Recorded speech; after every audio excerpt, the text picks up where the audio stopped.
Halo teman-teman, perkenalkan nama saya Andra Reinhardt dari 12mm2. Di sini saya akan menjelaskan perbedaan pemilu dari setiap tahunnya. Torehan sejarah baru akan tercipta 17 April 2019 besok. Untuk pertama kalinya pemilu legislatif akan dilakukan bersamaan dengan pemilihan presiden. Lalu apa saja perbedaan pemilu 2014 dan juga pemilu 2019? Berikut kami rangkum untuk Anda. Sejumlah partai baru menjadi pendatang dalam pelaksanaan pemilu 2019. Di tahun 2014, pemilu diikuti 12 parpol nasional dan 3 parpol lokal. Sementara pemilu tahun ini diikuti 16 parpol nasional dan 4 partai politik lokal. Partai nasional baru yang ikut serta dalam pemilu 2019 yakni Partai Garuda, Partai Berkarya, PSI, dan Perindo. Sementara dari partai lokal ada Partai Aceh, Partai Sirah, Partai Daerah Aceh, dan Partai Nangro Aceh. Ambang batas parlemen juga naik dari 3,5% di 2014 menjadi 4% di pemilu 2019. Ambang batas ini harus dicapai partai politik agar bisa menempatkan wakilnya di DPR. Sementara untuk daerah pemilihan bertambah 3 dapil dari wilayah Kalimantan Barat, Kalimantan Utara, dan Nusa Tenggara Barat, sehingga total dapil tahun ini mencapai 80 daerah. Bertambahnya dapil juga berdampak atas penambahan kursi. Di 2014, kursi DPR mencapai 560, sementara di pemilu 2019, kursi DPR mencapai 575. Metode penghitungan jumlah kursi DPR juga berbeda. Metode bilangan pembagi pemilih atau BPP tidak kembali digunakan. Dan tahun ini perhitungan kursi DPR menggunakan metode Senlang. Besaran dana kampanye untuk persorangan tahun ini pun dinaikkan menjadi 2,5 miliar dari sebelumnya hanya 1 miliar rupiah. Nah, itu dia sebagian perbedaan pemilu 2014 dan 2019. Satu hal yang sama, hanya dengan satu suara, Anda bisa berkontribusi dalam arah demokrasi bangsa kita. Elvira Karunisa, CNN Indonesia. Sebanyak 192 juta pemilih akan menggunakan hak pilihnya dalam pemilu 2019 kali ini. Kursi presiden dan wakil presiden serta lebih dari 20 ribu kursi parlemen ikut diperebutkan. Di tengah situasi politik yang panas ini, sudahkah Anda menentukan dengan cermat calon presiden dan wakil rakyat ke depan? Sebelum menggunakan hak pilih Anda, mari kita saksikan kembali penjelasan koresponden CNN Indonesia Miladia Rahma berikut ini.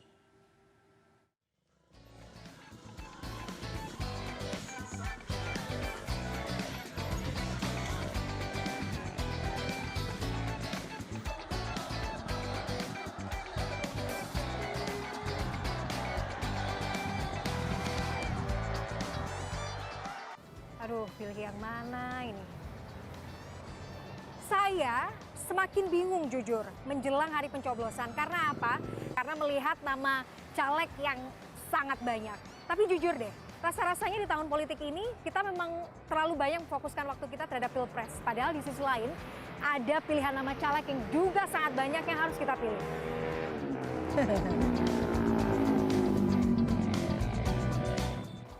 Tahukah Anda ada sekitar lebih dari 7.900 caleg yang akan berebut kursi di DPR RI. Ini juga belum termasuk ada sekitar 807 caleg DPD yang juga ikut berkompetisi. Oke, kita bicara soal daerah pemilihan. Total ada sekitar 2.500 dapil di seluruh tingkatan. Rinciannya ada sekitar 80 dapil untuk tingkat DPR RI, kemudian 272 dapil untuk DPRD provinsi, dan 2.206 dapil untuk tingkat DPRD kabupaten kota. Dan ini juga belum termasuk ada 34 daerah pemilihan untuk anggota DPD. Terus gimana dong dengan jumlah kursinya? Nah, kalau sudah mantap maju sebagai caleg, harus siap kalah. Kenapa? Karena jumlah kursi di parlemen sangat terbatas. Yuk kita lihat rinciannya. Nah, untuk di DPR RI hanya tersedia 575 kursi saja. DPRD provinsi sekitar 2.207 kursi. Kemudian di level DPRD kabupaten kota hanya sekitar 17.600-an. Jadi kalau di total itu sekitar 20.300-an kursi yang tersedia di parlemen untuk semua tingkatan. Ini juga ditambah sekitar 136 kursi untuk anggota DPD. Nah, ini juga menjadi hal yang harus Anda perhatikan saat akan menggunakan hak pilih. Ada 81 caleg ex-koruptor yang ikut dalam pileg kali ini.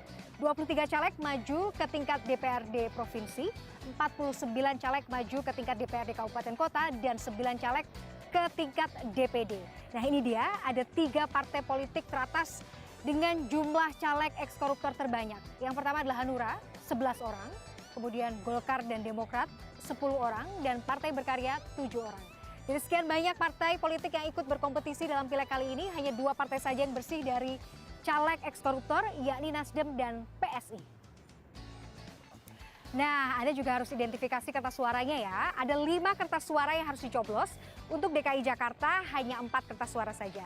Abu-abu untuk presiden dan wakil presiden, warna merah untuk DPD RI, warna kuning untuk DPR RI, warna biru untuk DPRD provinsi, dan warna hijau untuk DPRD kabupaten kota.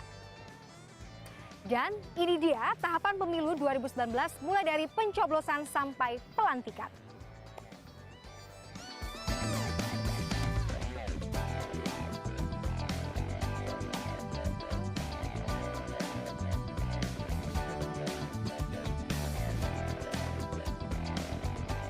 Nah, bagaimana? Semakin mantap memilih atau justru malah tambah bingung? Nah, seperti apapun situasi hati Anda, tampaknya kita sepakat bahwa satu suara tentu akan sangat berguna untuk menentukan masa depan bangsa dan negara kita. Mudah-mudahan nanti kita dapat presiden dan juga wakil rakyat yang jujur dan amanah ya, yang nggak bolos-bolos lah waktu rapat paripurna. Amin. Nah, ini yang juga tidak kalah penting, memilihlah dengan cermat, melihat rekam jejak dan tanpa paksaan. Miladia Rahma, Februantoro, Jakarta. Perbedaan yang pertama. 1. Pileg dan Pilpres digelar serentak. Perbedaan mendasar dari penyelenggaraan pemilu tahun 2019 yakni keserentakan. Pada tahun 2014, Pileg dan Pilpres diselenggarakan secara terpisah.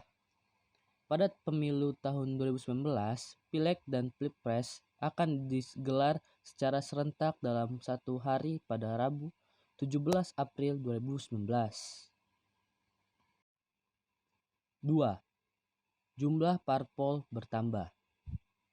Jumlah partai politik yang berlaga di pemilu 2019 dibanding pemilu 2014 juga berbeda. Pada pemilu 2014 lalu, pemilu diikuti oleh 12 parpol nasional dan 3 parpol lokal Aceh.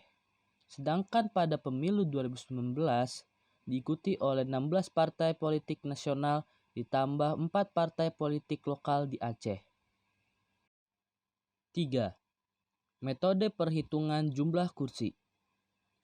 Metode perhitungan jumlah kursi pada pemilu 2019 juga berbeda dengan pemilu 2014. Jika pemilu 2014 memakai metode BPP, bilangan pembagi pemilih, atau quote hare, dalam menentukan jumlah kursi, maka pemilu kali ini akan menggunakan teknik Sainte Ledge untuk menghitung suara. 4. Besaran dana kampanye. Dalam penyelenggaraan pemilu 2019, juga ada perubahan yakni bertambahnya jumlah maksimal sumbangan dana kampanye.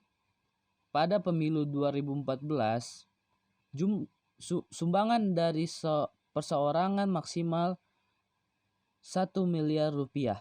Sedangkan pada pemilu 2019 dinaikkan menjadi 2, miliar rupiah. 5. Penambahan dapil dan kursi.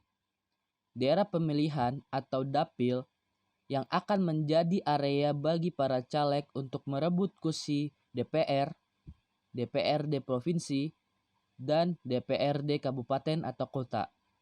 Pada pemilu 2019 juga berubah. Jumlah dapil pada pemilu 2019 meningkat dibandingkan jumlah dapil pada pemilu 2014.